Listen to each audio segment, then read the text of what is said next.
The year is 1954. Nash and Hudson merged to become one of the most underrated, overlooked companies to ever spawn, AMC. Nash and Hudson names would be used until 1957. George Mason, president of Nash, made plans with Packard president James Nance to use Packard V8s. It was a spoken agreement. George Mason died suddenly, leaving George Robney at the helm at AMC, and he wanted to make his own V8.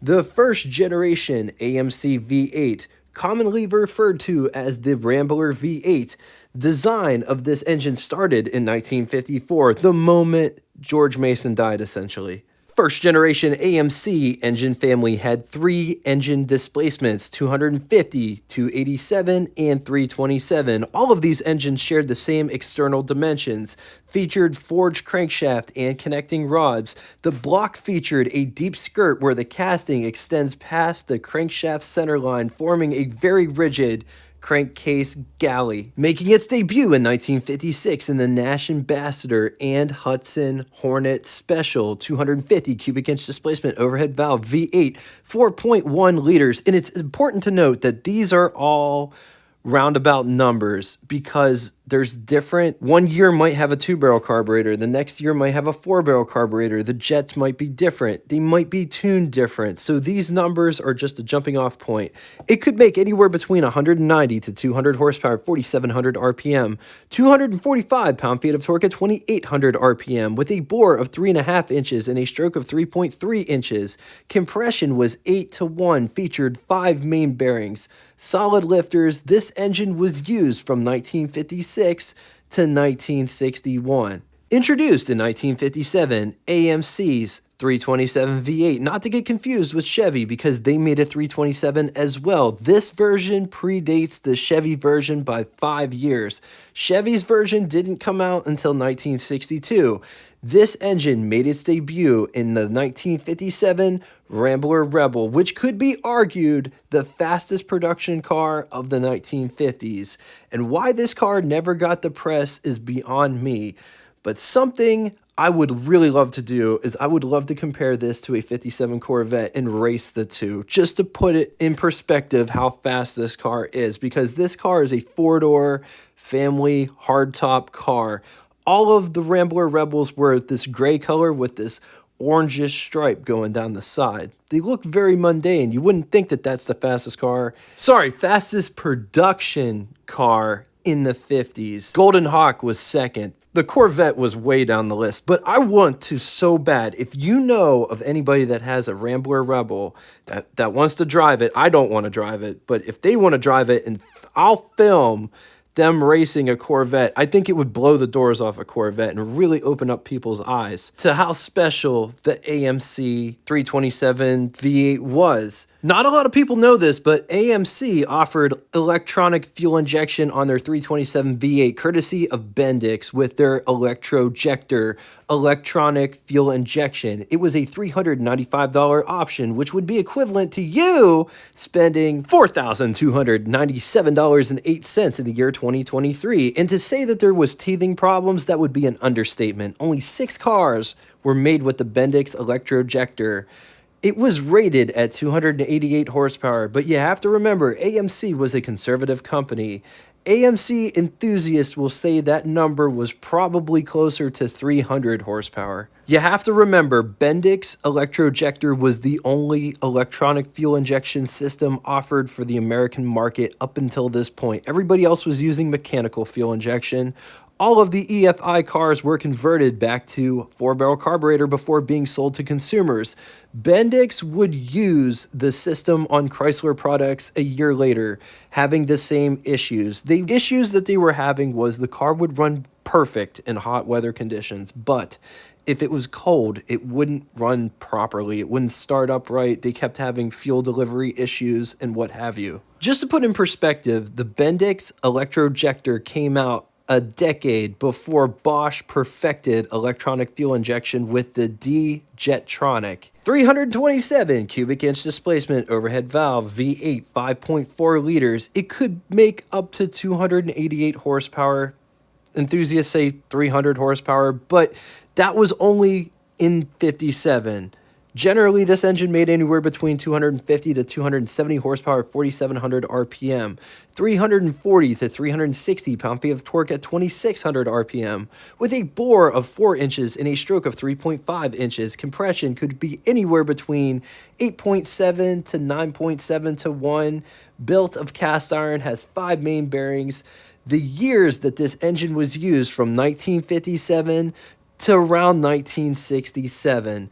Most 327s use hydraulic lifters, except for the 57, which uses solid lifters. AMC would sell the 327 V8 to Kaiser Jeep from 1965 to 1967. It was used in the Jeep Wagoneer and the Gladiator pickup truck. Jeep would call the 327 V8 the Vigilante V8. Came standard with a 2-barrel carburetor. 4-barrel carburetor was optional. Kaiser Jeep would switch back to the Buick V8 in 1968.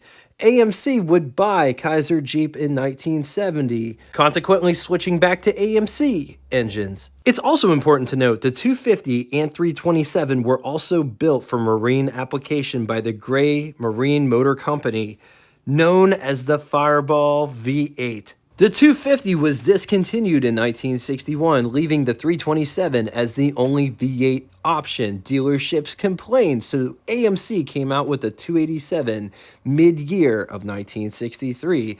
287 cubic inch displacement overhead valve V8, 4.7 liters. It's good for 198 horsepower, 4,700 RPM, 280 pound-feet of torque at 2,600 RPM, with a bore of 3.75 inches and a stroke of 3.25 inches. Compression 8.7 to 1.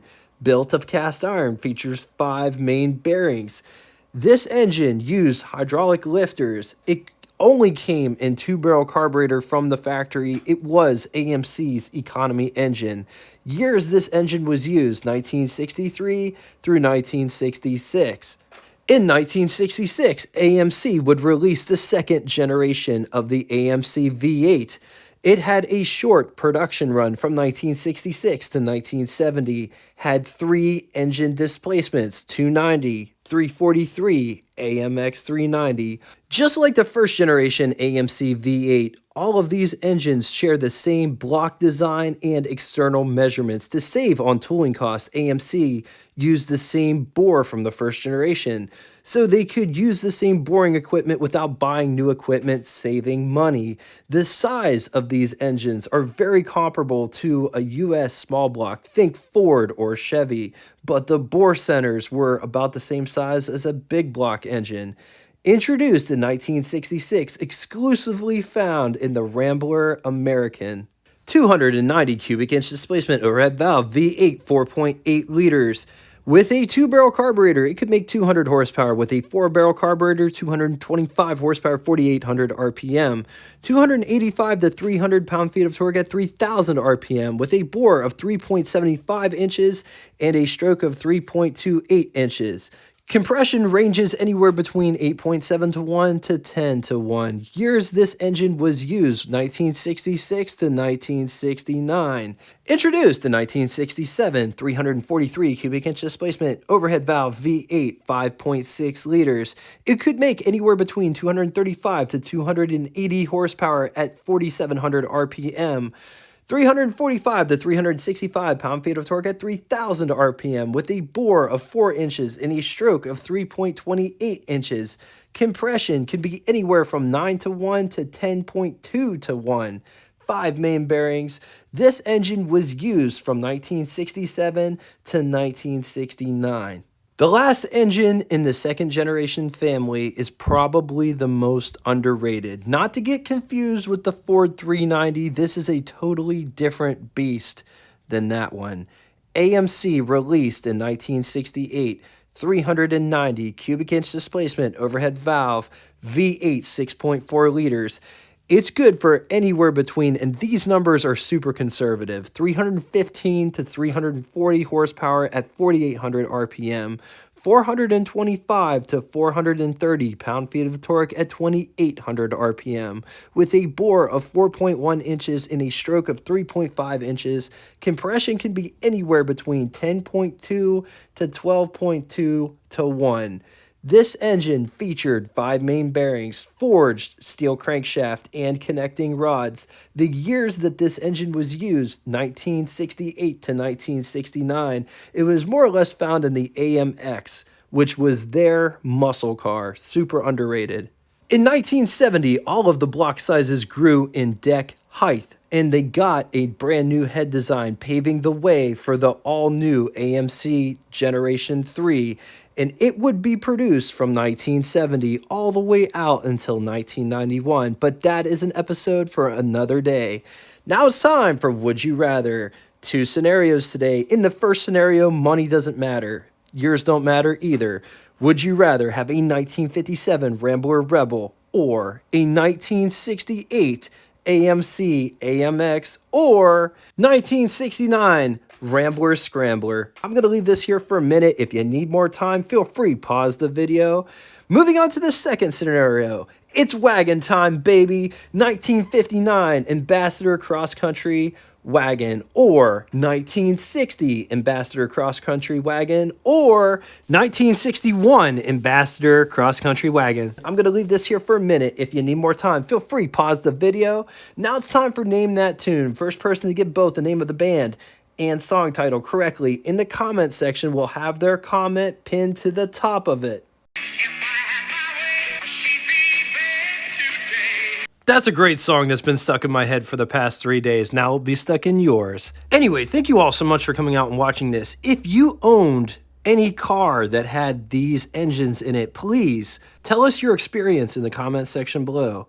If you would like to get in touch with me, maybe you have a car in your personal collection that you would like to see featured on the channel, shoot me a comment in the comment section below or check out our Facebook group, which I call the After Party. It gives you the opportunity to share your rides, stories, experiences, and anything else that you'd like to share with this community. Those 2 ways are the easiest ways to get a hold of me. If you don't have Facebook and would still like to reach me, send me a email at whatitslike@yahoo.com. I'm going to link it in the description. All of that information will be linked in the description below. Just know I appreciate all the support, and until next time, toodaloo!